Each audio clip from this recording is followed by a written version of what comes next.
Hello friends, welcome to my YouTube channel KL study. Friends, आज से हम शुरू करेंगे हमारी सीटेट EVS की क्लासें और यहाँ पर आपको पूरा डीपली 15 दिन के अंदर आपका सारा सिलेबस कवर कराया जाएगा। और आपको यहाँ पर मैटर देखना है कि क्या लिया गया है। और इसके बाद आपने पिछली बार यदि एग्ज़ाम्स दिया था सीटेट का, तो वहाँ पर आपने देखा होगा EVS का 80% जो यहाँ पर कंटेंट था वो आपके प्रीवियस ईयर क्वेश्चन पेपर से लिया गया था। तो यदि आपके पास कोई बुक है तो आप प्रीवियस ईयर क्वेश्चन पेपर ज़रूर लगाएं, इससे आपकी तैयारी बहुत बेहतर होगी। तो यहाँ पर आपको 25+ की तैयारी के साथ में क्वेश्चन भी कराएंगे। तो वहाँ पर आपके कुछ मतलब 5 क्वेश्चन ऐसे होते हैं जो आपके या तो जीके से पूछ लिए जाते हैं, तो उसका कोई आइडिया नहीं होता कि कहाँ से क्वेश्चन बन रहे हैं। ठीक है, पिछली बार बहुत सारे क्वेश्चन साइंस से भी पूछे गए थे। तो यहाँ पर जो आपके सिलेबस में दिया गया है तो वहाँ पर आप देख सकते हैं। तो यहाँ पर टॉपिक वाइज हम कवर करते हुए चलेंगे। 15 दिन में हम ये सारा मैटर कवर करके और फिर 10 दिनों में आपके पास मान के चलिए केवल 1 मंथ का समय है। ठीक है, तो इसमें आपको सारी क्लासें अटेंड करनी है। और यहाँ पर आपको EVS हो या CDP हो, सारी क्लासें। ठीक है, अब यहाँ पर देखते हैं कि किस तरीके से क्वेश्चन बीच बीच में क्वेश्चन भी डाले गए हैं। और जितना भी यहाँ पर ये लिया गया है सिलेबस के अकॉर्डिंग ही है और सारा आपका इम्पोर्टेंट है। ठीक है, यहाँ पर इधर उधर की बात ना करते हुए डायरेक्ट आपके क्लास पर ध्यान दिया जाएगा कि क्या पूछा जाता है और आपको क्या पढ़ना है।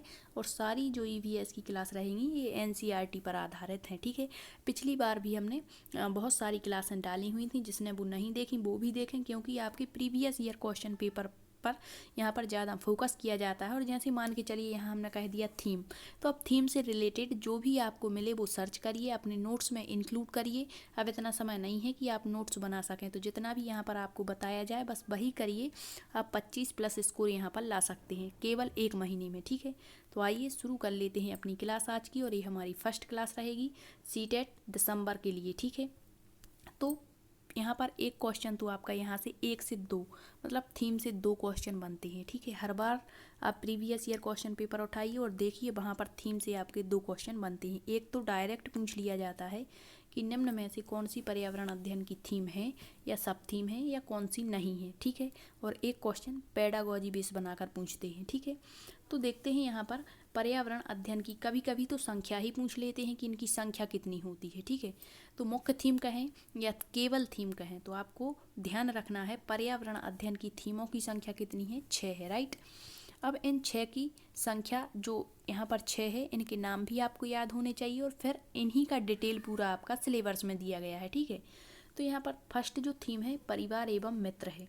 सेकंड थीम आवास या फिर आश्रय कह सकते हैं, नाम कोई भी कह दे, आपको हिंदी में सब पता होते हैं। ठीक है, भोजन, पानी, यात्रा, हम जो सोचते और करते हैं। ठीक है, तो यहाँ पर जो हम सोचते और करते हैं ये टॉपिक बहुत बड़ा है और यहाँ से आपके 3 से 4 नंबर के क्वेश्चन पूछ लिए जाते हैं। एक क्वेश्चन आपका परिवार एवं मित्र से बनता है, आवास से आपके 3 से 4 क्वेश्चन बनते हैं, भोजन से आपके 3 से 4 क्वेश्चन बनते हैं, जल से आपके 2 से 3 क्वेश्चन बनते हैं और यात्रा से आपके 3 से 4। तो इस तरीके से जो आपके 15 क्वेश्चन हैं वो आपके यहाँ पर सिलेबस से आते हैं और फिर 15 क्वेश्चन आपके पेडागॉजी से आते हैं। ठीक है, तो मतलब इन 15 में आपके कुछ जीके से भी पूछ लिए जाते हैं, तो यहाँ पर हम 10 क्वेश्चन मान के चलेंगे। ठीक, अब देखते हैं पर्यावरण की थीमें कितनी होती हैं, 6, और कौन कौन सी हैं। तो परिवार एवं मित्र, आवास, भोजन, पानी, यात्रा, हम जो सोचते और करते हैं। अब यहाँ क्वेश्चन बनेगा आपका कि निम्न में से कौन सी पर्यावरण की थीम नहीं है। तो यहाँ पर 3 थीम दे देंगे और एक दे देंगे आपकी उप थीम। तो आपको पता होना चाहिए कि थीमें कौन कौन सी हैं और उप थीमें कौन कौन सी हैं। अब इन्हें याद कैसे रखें, तो सबसे पहले जब हमारा जन्म होता है तो हमारी एक मतलब हमारा एक क्या होता है, परिवार होता है और हमारे मित्र भी होते हैं। तो इस तरीके से याद रहेगा। फिर जब हमारा परिवार होगा तो उसके रहने के लिए आवास भी चाहिए, खाने के लिए भोजन, पीने के लिए जल चाहिए। ठीक है, फिर घूमने के लिए यात्रा, और इस तरीके से हम सारी चीज़ें सोचते हुए चलते हैं। तो याद हो जाएगा परिवार, आवास, भोजन, पानी, यात्रा, हम जो सोचते और करते हैं। ठीक, अब देखते हैं यहाँ पर उपथीम है। तो एक क्वेश्चन यहाँ से बनता है कि निम्न में से पर्यावरण अध्ययन की कौन सी उपथीम है, कौन सी नहीं है, इनकी संख्या कितनी होती है। तो यहाँ एक आपके पॉइंट से कई क्वेश्चन क्लियर हो रहे हैं। ठीक है, तो कितनी है संख्या? 4 है। अब पूछता है एक क्वेश्चन कि जो उपथीमों की संख्या है पर्यावरण अध्ययन में किस थीम के अंतर्गत आती हैं? तो ये आपकी जो परिवार एवं मित्र नामक जो मुख्य थीम है उसके अंतर्गत इनको रखा गया है। ठीक है, तो ये भी आप याद रख लेना। अब ये कौन कौन सी हैं उपथीमें? तो याद रखना, संबंध है, कार्य एवं खेल है, पौधे हैं और पशुएं हैं। ठीक है, तो ये आपकी सब थीमें या उपथीमें होती हैं। इनकी संख्या कितनी है? 4। और किसके अंतर्गत हैं, किस थीम के अंतर्गत हैं? तो परिवार एवं मित्र की। ठीक, अब नोट पॉइंट यहाँ लिया है और इम्पोर्टेंट है, एक क्वेश्चन आपका हर बार पूछा जाता है। तो दिया है कि यदि आपसे कहता है कि क्या प्राथमिक स्तर पर पर्यावरण होता है? तो हाँ होता है, लेकिन इसकी अलग से पुस्तकें नहीं होती हैं। तो कहेगा कि किस कक्षा से पर्यावरण की पुस्तकें आ जाती हैं? तो कक्षा 3 से पर्यावरण अध्ययन की पुस्तकों की शुरुआत होती है, लेकिन कक्षा 1 और 2 में पर्यावरण की पाठ्य पुस्तकों का अनुमोदन नहीं किया है। पेडागॉजी वाला यहाँ से क्वेश्चन बनता है, तो आपको बस इतना याद रखना है, जब आप ऑप्शन देखेंगे तो आप वहाँ पर सही कर लेंगे। ठीक है, तो कक्षा 1 और 2 में पर्यावरण की पाठ्य पुस्तकों का अनुमोदन नहीं है। कक्षा 1 और 2 में पर्यावरण जो होता है, तो जब पुस्तकें नहीं हैं तो पढ़ाते कैसे हैं? तो इसे भाषा और गणित के माध्यम से रिलेट करके संदर्भित परिवेश के आधार पर पढ़ाते हैं। ठीक है, जैसे यहाँ पर हमने कहा जैसे हमें पर्यावरण के माध्यम से पढ़ाना है और बुक नहीं है, तो एक कहा और एक यहाँ बड़ा सा हमने एप्पल बना के बता दिया परिवेश से जोड़ करके बच्चे को, तो ये तो गणित के माध्यम से हो गया। इसी तरह से भाषा के माध्यम से जैसे हमने का कहा, ठीक है, और यहाँ बड़ा सा कबूतर बना दिया जो कि हमारे परिवेश में दिखता है। तो इस तरीके से भाषा और गणित के माध्यम से पर्यावरण को पढ़ाया जाता है। अब आपने एक पढ़ा होगा एकीकृत उपागम। तो जो एकीकृत उपागम होता है, इसे याद रखना, जो एकीकृत उपागम है इससे भी आपका एक क्वेश्चन बनता है।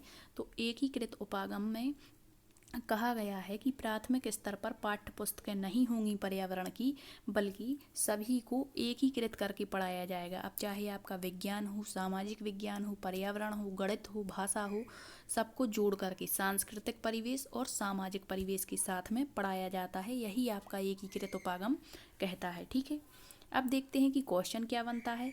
वैसे भी आपको क्वेश्चन बता दिए हैं। क्वेश्चन दिया है निम्न में से कौन सी एक पर्यावरण अध्ययन की उप थीम है?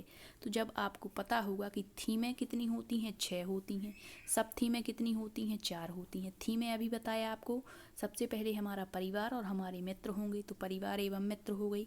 दूसरी, परिवार को रहने के लिए क्या चाहिए? आवास। इसके बाद उसको खाने के लिए क्या चाहिए? भोजन।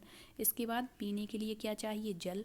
इसके बाद घूमने के लिए क्या चाहिए? यात्रा। तो 5 हो गई, और लास्ट ऐसा हम सोचते और करते हैं। तो 6 क्या हो गई हमारी?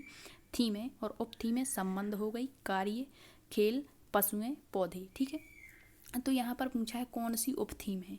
तो यहाँ भोजन तो हमारी थीम होती है, इसके बाद यात्रा भी हमारी थीम, आश्रय यानी आवास भी हमारी थीम है, लेकिन पूछा है उप थीम, तो संबंध जो होती है वो हमारी एक उप थीम होती है। तो इसका राइट आंसर हो जाएगा आपका ऑप्शन नंबर बी। ठीक है, इस तरीके से आपके क्वेश्चन बनेंगे।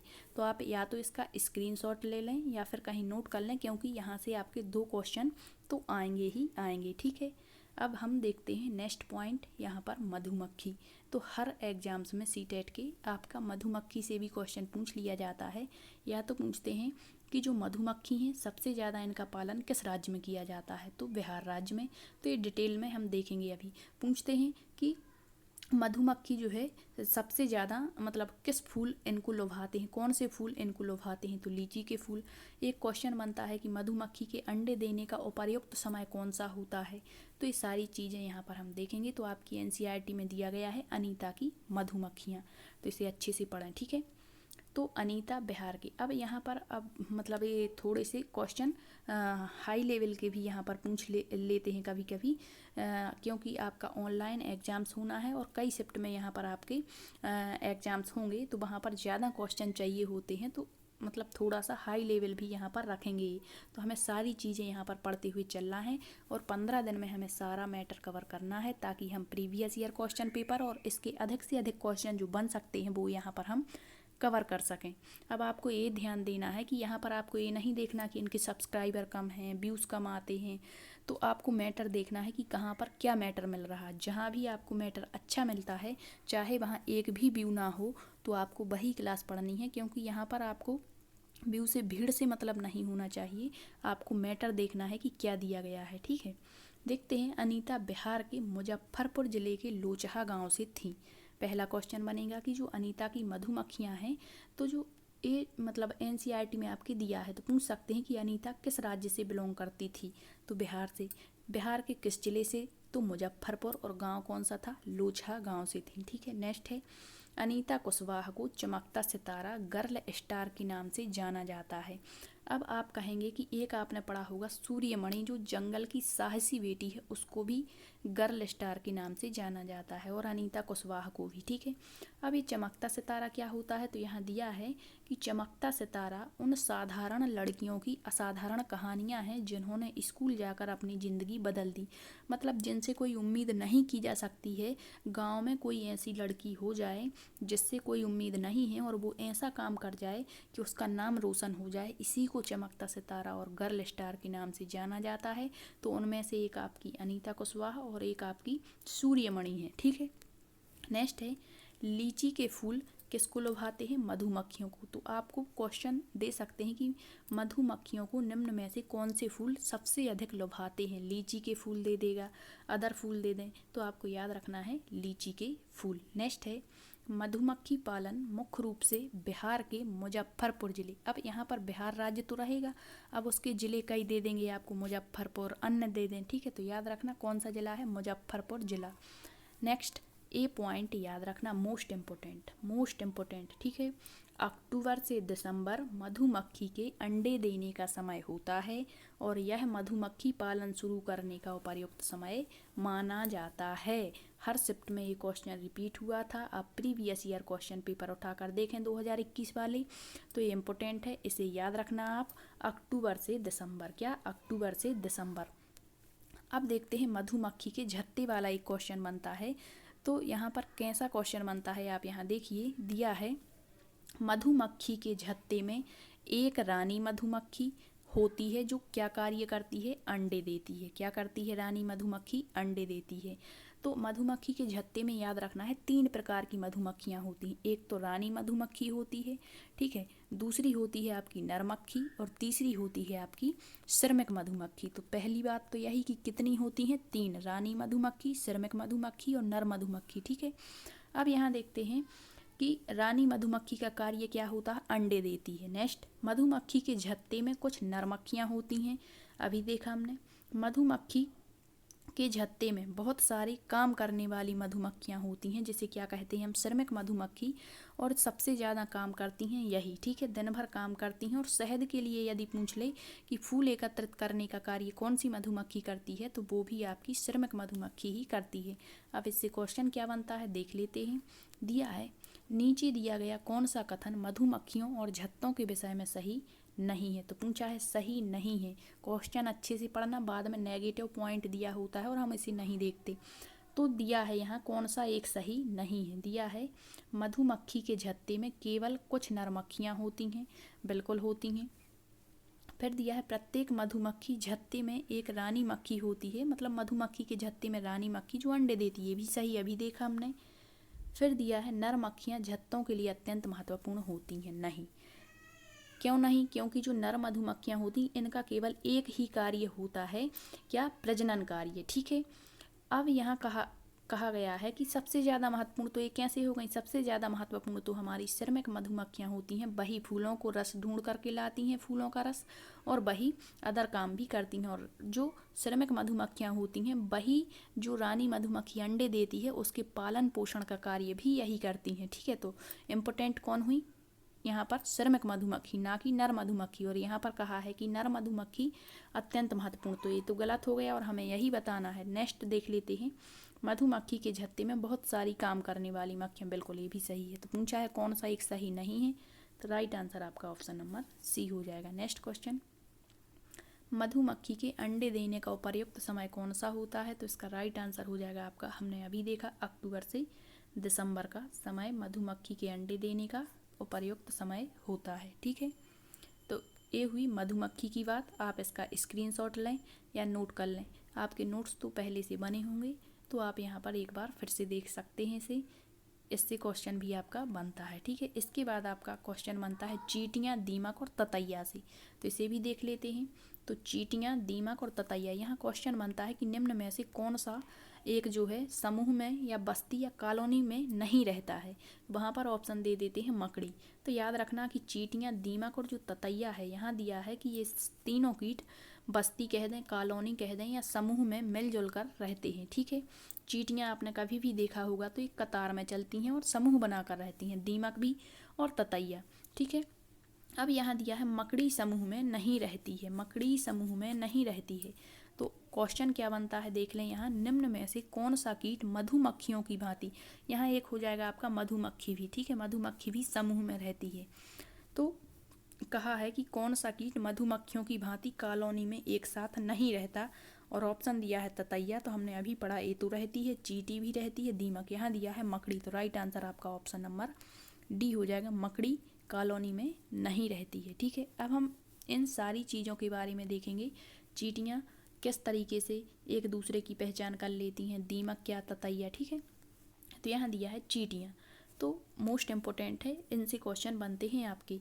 मधुमक्खियों की तरह चींटियों का काम भी बटा रहता है। किसकी तरह, मधुमक्खी। जिस तरह से मधुमक्खी में श्रमिक मधुमक्खी कार्य करती है, नर मधुमक्खी प्रजनन का कार्य और रानी मधुमक्खी अंडे देती है, उसी तरीके से चींटियों का काम भी बटा रहता है। तो यहाँ पर चींटियाँ भी 3 प्रकार की होती हैं। ठीक है, तो रानी चींटियाँ क्या करती हैं, अंडे देती हैं। एक होती हैं सिपाही चींटियाँ जो बिल का ध्यान रखती हैं, जिस तरह से हमारी सिपाही यानी पुलिस व्यक्तियों का ध्यान रखती है, उसी तरह सिपाही चींटियाँ बिल का ध्यान रखती हैं। और श्रमिक चींटियाँ जो होती हैं कार्य करने वाली, ये भोजन को ढूंढ करके बिल तक लाने का कार्य करती हैं। तो ये याद रखना। ठीक है, अब दिया है चींटियाँ चलते समय जमीन पर कुछ ऐसे पदार्थ को छोड़ती हैं जिसे सूंघ करके पीछे आने वाली चींटियों को रास्ता मिल जाता है। मतलब उनको पता चल जाता है कि हमें इस तरफ जाना है या इस तरफ जाना है। ठीक है, मतलब एक कतार में चलती हैं। क्यों, क्योंकि वो एक पदार्थ छोड़ती हुई चलती हैं, जिससे पीछे आने वाली चींटियों को रास्ता मिलता हुआ चला जाता है। नेक्स्ट मच्छर देख लेते हैं। यहाँ दिया है मच्छर हमारे शरीर की गंध, खासकर पैरों और तलवों की गंध से हमें ढूंढ लेता है और काट लेता है। ठीक है, तो यहाँ पूछ सकते हैं कि मच्छर मनुष्य की पहचान किस तरीके से करता है, तो पैरों में तलवों की गंध और हमारे शरीर की गर्मी से। नेक्स्ट है यहाँ चींटियाँ, रेशम का कीड़ा और मच्छर।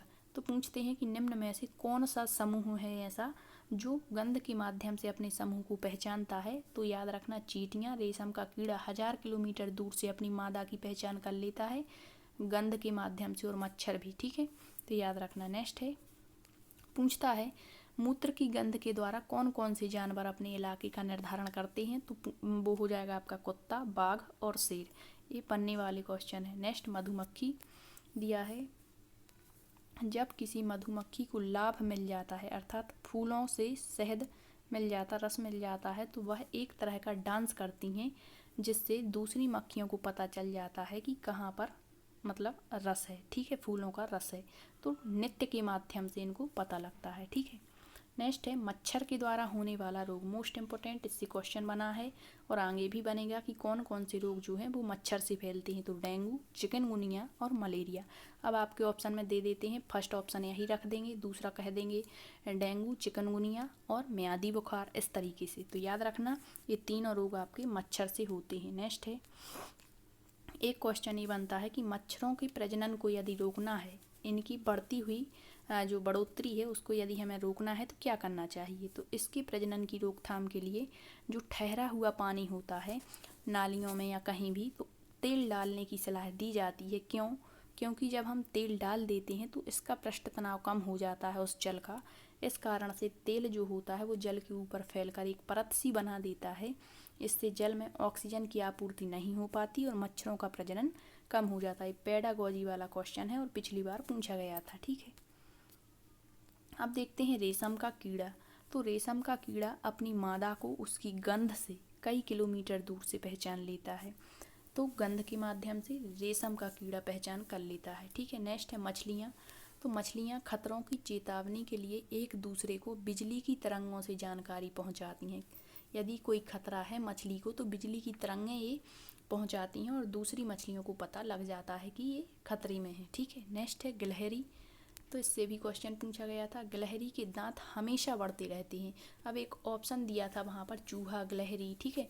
तो यदि गिलहरी ऑप्शन में है तो सबसे पहले आपको इसी को चुनना है, क्योंकि यही राइट आंसर है, यही आपकी एनसीईआरटी में सही दिया है और इसी पर नंबर आपको मिला हुआ है पिछली बार, ठीक है। तो गिलहरी के दांत हमेशा बढ़ते हैं, इस कारण से वह हमेशा चीज़ों को कुतरती रहती है। नेक्स्ट ये भी पूछा गया था कि सबसे ज़्यादा सूंघने की क्षमता किसकी होती है। तो यहाँ दिया है, वहाँ पर ऑप्शन था आपका चूहा, कुत्ता, इस तरीके से।